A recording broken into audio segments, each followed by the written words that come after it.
अक्सर हम कहते हैं कि रात के सन्नाटे में अपनी परछाई भी साथ छोड़ देती है। लेकिन क्या आपने कभी सोचा है कि अगर वो परछाई किसी और की बन जाए तो क्या होगा?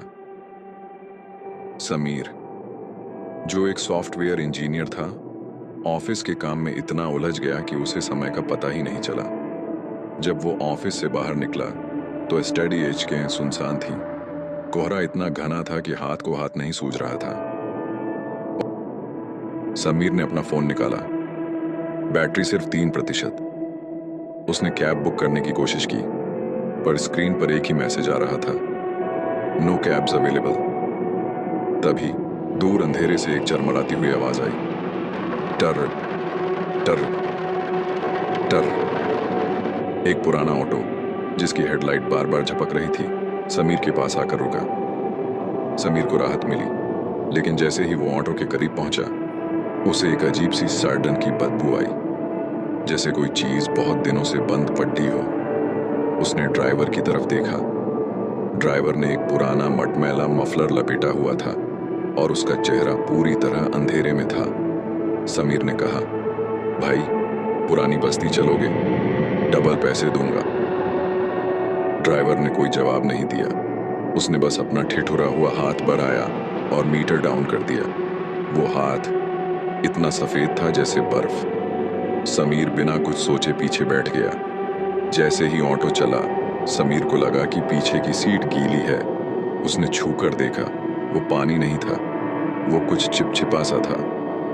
रास्ता लंबा था, शहर की लाइटें अब पीछे छूट चुकी थीं। समीर ने ड्राइवर से बात करने की कोशिश की। भाई, यहाँ इतनी रात को ऑटो कम ही मिलते हैं ना? ड्राइवर खामोश रहा। समीर ने नोटिस किया कि ऑटो के तीनों शीशों में ड्राइवर का चेहरा नहीं दिख रहा था। वहां सिर्फ खाली जगह थी। अचानक समीर के फोन की फ्लैशलाइट अपने आप जल गई। रोशनी ड्राइवर के मफलर पर पड़ी डीठी। समीर के रोंगटे खड़ी डीढ़े हो गए। मफलर के नीचे गर्दन नहीं थी, सिर्फ खाली कपड़े हवा में लटक रहे थे। समीर का गला सूख गया। उसने चिल्लाना चाहा, पर उसे एहसास हुआ कि ऑटो के दोनों तरफ के लोहे के गेट अपने आप बंद हो चुके हैं और उन पर जंग लगी जंजीरें लिपटी हुई हैं। समीर ने अपनी आंखें बंद कर लीं और भगवान को याद करने लगा। तभी उसे महसूस हुआ कि उसके बगल वाली खाली सीट पर कोई आकर बैठ गया है। एक ठंडी सांस उसके कान के पास सुनाई दी। क्या तुम भी वहीं जा रहे हो जहां मैं गया था? समीर ने धीरे से आंखें खोली।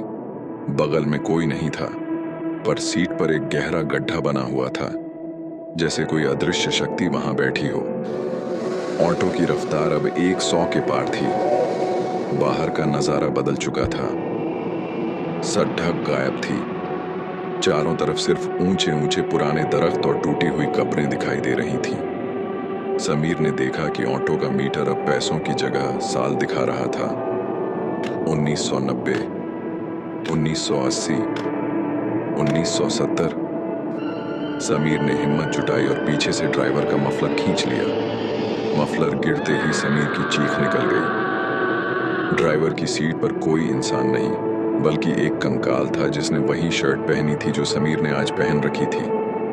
उस कंकाल की कलाई पर वही घड़ी थी जो समीर के हाथ में थी। ऑटो एक जोरदार झटके के साथ रुका।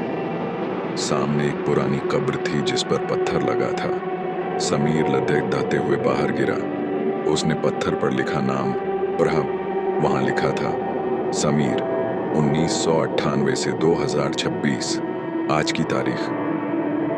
अगली सुबह पुलिस को शहर के बाहर एक पुराना कबाड़िच हो चुका ऑटो मिला जो सालों पहले एक एक्सीडेंट में जल गया था।